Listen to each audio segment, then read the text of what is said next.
Thank you, Madam Speaker. Question 33 of 2017 under my name and is directed to the Honourable Minister for Agriculture, Rural and Maritime Development and National Disaster Management. Can the Minister advise this House on the progress of the extension programs like Ginger Development Program, Dalo and Yangona Cyclone Rehabilitation Program, Beef Multiplication Program, Cocoa Revitalization Program, and Food Security Program? Thank you, Madam Speaker. Thank you. The Honourable Minister for Agriculture, Rural Maritime Development and National Disaster Management, you have the floor. Thank you, Madam Speaker, and I thank the Honourable Member for the question raised this morning. Let me assure this Honourable House, Madam Speaker, that all the programs that the Honourable Member raised in the question this morning had made positive contributions to the growth in the sector. I mentioned growth in the sector recently. Madam Speaker, it's interesting to note that despite situations beyond our control, and I'm talking about climate effects, a prolonged dry spell that we had during the 2013-14 period and the 2014-15 period, we still see positive growth, and of course that also resulted in the reduction of importation in these specific commodities that are related to the programs, and that is a good indication to all of us. And I wish to first of all acknowledge all the stakeholders, particularly the farmers who are toiling and who are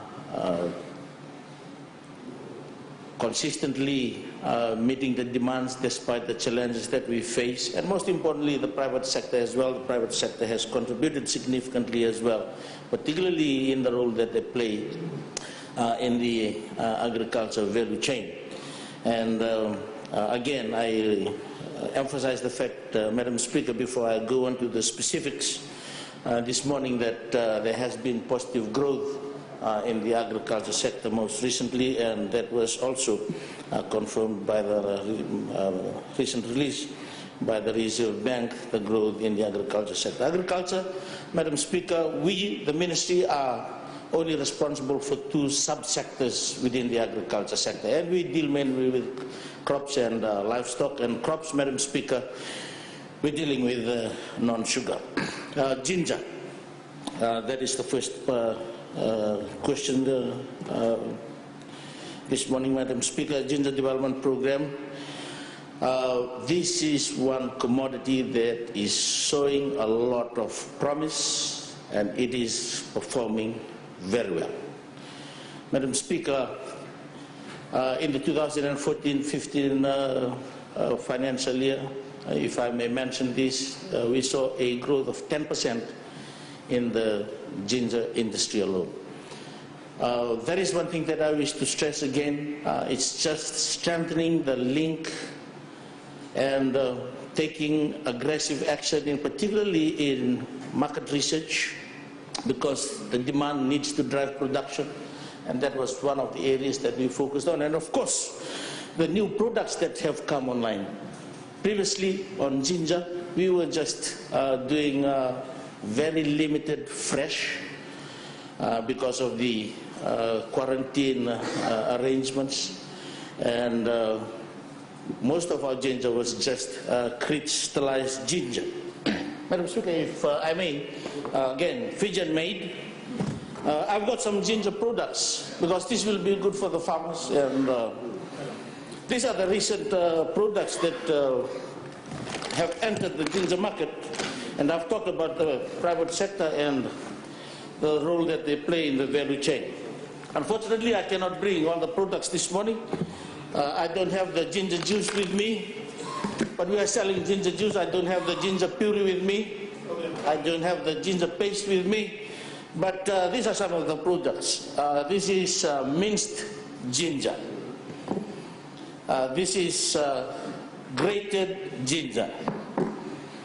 This is pickled sushi ginger.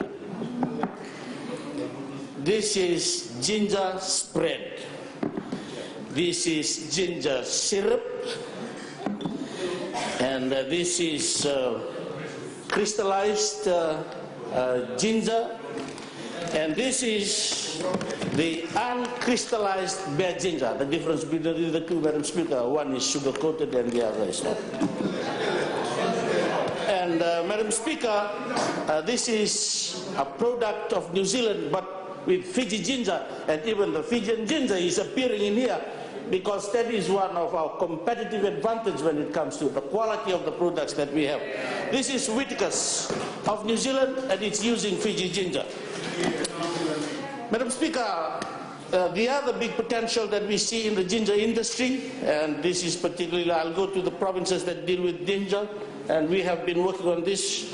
We have formed a committee headed by the Ministry of Industry and Trade, the Permanent Secretary, on organic ginger. There is huge potential for organic ginger. For us, as a small country with a small economy, and when we want to penetrate into new market segments, and given our isolation, it's quite difficult to penetrate into new market segments, Madam Speaker. But for us to be smart in the way we approach trade, we're looking at niche products, and organic is one potential area that we need to tap into. And we want to make Fiji the organic capital of the world. That will require some funding, Madam Speaker, particularly the certification process, which is quite a lengthy process, but it can be short-circuited. But these are the areas that we are working on, Madam Speaker. For this financial year, Madam Speaker, we provided about 223,000 kilograms of planting material to farmers in Telebu, Naitasiri, the biggest ginger producer, Serua, Namosi, of course Rewa. We are doing flatland drainage, flatland ginger as well, Madam Speaker, and some of the farmers are really mastering it well.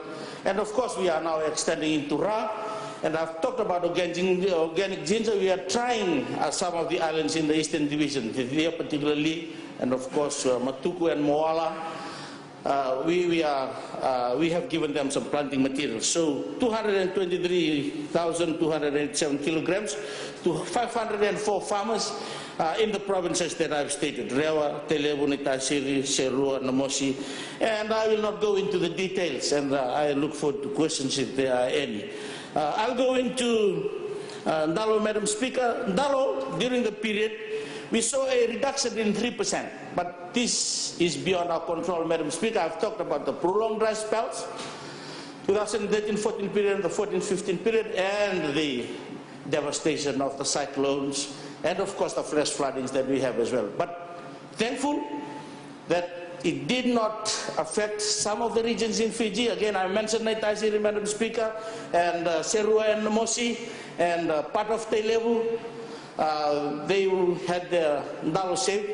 But what also helped us in maintaining our markets abroad, Madam Speaker, is the fact that I've talked about aggressive marketing. We started introducing new Ndalo varieties that we have into the fresh Ndalo market abroad. And of course, the frozen Ndalo market as well. Previously, we were just concentrating on Tausala in the fresh market. But recently, we have pushed in Rewa, Malakandina, Chambeni, Uribonu, not only as fresh, but of course, most of these are going as frozen as well. But we hope that we will pick up again. Again, this is a short, medium-term crop, unlike coconut, which will be down for a few years. But the Ndalo and the Yangona Rehabilitation Program, as raised by the Honorable Kiruraki, let me say that the recovery is going on very well, but that is always expected. After disasters, we will see a drop, and then we will pick up again. I've been advised by my management, Madam Speaker, that Ndalo is picking up again. Unfortunately, I will not be able to produce the figures today from the export levels alone. And not only, but domestic market, there is a huge demand as well, and we are thankful that we are working with the tourism industry. We are currently working on two, cookbooks, in which the chefs of the hotels can utilize local products for their dishes. We have given the first 30,000 for the first book, and we are waiting for Robert Oliver's project for the second book, and hopefully this. But we have seen an increase as well in the demand for local products into the Yangon, Madam Speaker. I've talked about Ndalo. I will not go into the details of it, but for Yangon, Madam Speaker, again, we were particularly affected by the cyclones, and a big contributing factor to this as well, I've mentioned it already in this House, is the depleting soil fertility situation that we have in Taveuni. It will take time. We are working on that, Madam Speaker. We are looking at ways to remedy the problem that we have in Taveuni, because Taveuni is the biggest producer when it comes to both these crops, Ndalo and Yangona. And we are working with the farmers and, of course, SPC on the soil productivity issue in Taveuni. But Yangona, again, during the period, there was, before Cyclone Winston, we saw an increase in Yangona production. But unfortunately, when Winston struck, we were affected. You would note, Madam Speaker, from the Prime Minister's Exporter of the Year award, 2 of the Yangona farmers were awarded. That is not Yangona farmers, but the Yangona exporters. But that's linked to the producers. Takimai and Green Gold in Taveuni, in South. And Takimai is based in Lebuka, Madam Speaker. And we are thankful that through Takimai we have also extended the clusters. We focused initially on Lomaviti, particularly Ovalau, but now we have moved in Tonia in Lebu, and hopefully we'll organize the other farmers as well. And there has been interest shown from farmers even in Kandavu, and of course from Bono Lebu, and of course other parts of Viti Lebu as well. Cocoa. Cocoa, Madam Speaker, although the performance of cocoa is not significant, of course, slight drop in cocoa production, but we are pumping capital now into the cocoa sector, Madam Speaker, because of the huge potential in the cocoa market. We are doing cocoa revitalization, and we are also working with the private sector participation to boost the efforts being undertaken. And as we speak, Madam Speaker, together with SPC, there is a group in Lutu, in Naitasiri, working on cocoa. This is part of our rehabilitation program as well from the recent cyclone. I will not go into the details, but I'll be happy to take supplementary questions, Madam Speaker, in the interest of time. On food security program initiatives, food security, Madam Speaker, covers a broad area in as far as the agriculture value chain is concerned. Agro inputs, facilities, and of course planting materials, tanks, processing plants, and of course for livestock farmers it includes feeds, drinkers, water pumps, stockyard materials. For us, again, this all contributes to the growth of the sector. We in Fiji, when it comes to food security, we were awarded by FAO Rome, but the next effort now, and I've informed the new Minister for Health, that our focus now is to give quality food, nutrition to our people. That is under an initiative called the Zero Hunger Program initiated by FAO. But all this food security particularly contributes to both the subsectors that I've mentioned, crops and livestock as well, and it is producing very good results. And of course, again, I thank the farmers. It's sometimes hard to convince farmers, particularly the old farmers, but we need to be continuing to visit them and sell the new ideas to them, particularly, Madam Speaker, the linkage to the market. Majority of farmers in Fiji are smallholder farmers. They lack capital, they don't access technology, they can't reinvest in the business. And that's the big challenge that we are working on now in the Ministry of Agriculture. Make them remain small, but organize them better so that they become economically vibrant, Madam Speaker. Thank you. Thank you. Before I open the floor to supplementary questions, we have a very full agenda in today's order paper, and therefore supplementary questions will be limited to just 3. Thank you. I now invite the Honourable Havoka to have the floor. Thank you, Honourable Chair. That presentation by the Minister of Agriculture is music to my ears, as it benefits a lot of the indigenous farmers, as I always advocate for the empowerment of the indigenous community. On that note, Madam Speaker, why is government trying to take control of the A shares in Fijian Holdings when it already has 6 board members under B shares? We want Mr. Ulaitaoi, who's a champion of the indigenous business community, to hold that chair, Madam Speaker. We don't know why government is putting forward the name of the permanent secretary in one of the ministries to replace Mr. Taoi. Can you have an answer on that, Madam Speaker? Thank you. Honourable Minister. Madam Speaker, our focus is not only on indigenous farmers, but I must say, Madam Speaker, that when we are talking about these smallholder farmers, the majority of these farmers are indigenous farmers. And we are trying to organize them now into clusters and link them directly to the market without any middlemen. It's not without any middlemen. But, Madam Speaker, when we are talking about farmers in Fiji, we have Indo-Fijian farmers, we have Chinese farmers, we have other farmers, and they all contribute to the sector. And we need to be looking at the outcome, the macro level picture, Madam Speaker. Thank you. Thank you. I've answered. Order. The answer has been given. I now give the floor to the Honourable Biman Prasad. Can I just ask the Minister, what sort of research, extension and training is being provided to these farmers, Dalo farmers, ginger farmers, Ningona farmers? Research, extension and training support, because I think research, extension and training support is very, very important, and that's been lacking for a while. Thank you, Madam Speaker. Very relevant question. The new direction for agriculture is research-driven, market-driven. And for that, I've talked about the whole value chain. We identify gaps in farmers, and that is where training comes in. There are gaps in technology as well, and that is where we bring in. This is an area that we are trying to, we are doing our very best to work on this.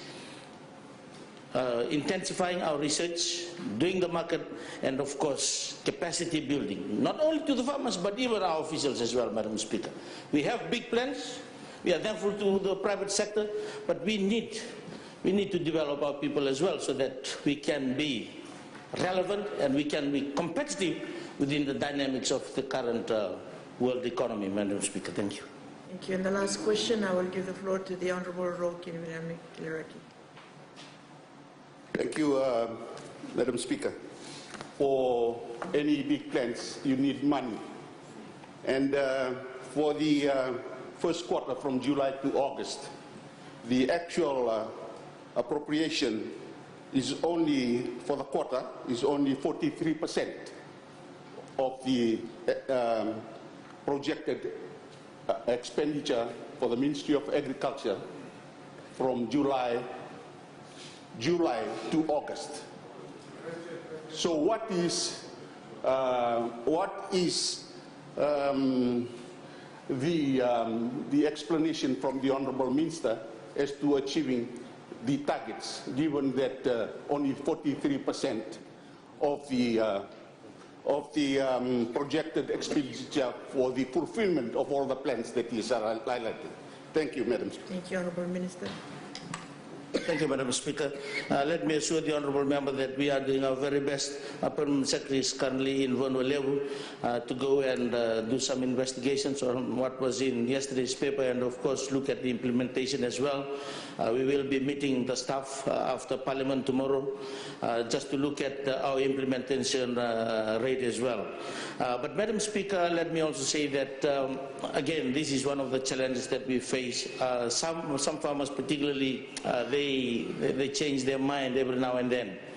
And when the money is now with the ministry, when we come to do all the final processes in the project documentation, some farmers unfortunately have shifted, some farmers have changed their mind and they have declined. And one of the biggest problems that we also face, Madam Speaker, is in certain areas where farmers are asked to contribute, they are not in a position to contribute. And we have to, again, look for new farmers. There are programs that takes full responsibility, but of course we also need to encourage farmers to also contribute, because when there is participation, there is commitment. When we give them everything, this is why some of the projects fail. And this is the challenge that we continue to face. But again, we are doing our very best, and we will fully utilize the funds that we are given so that we can ask for more in the next budget. Thank you.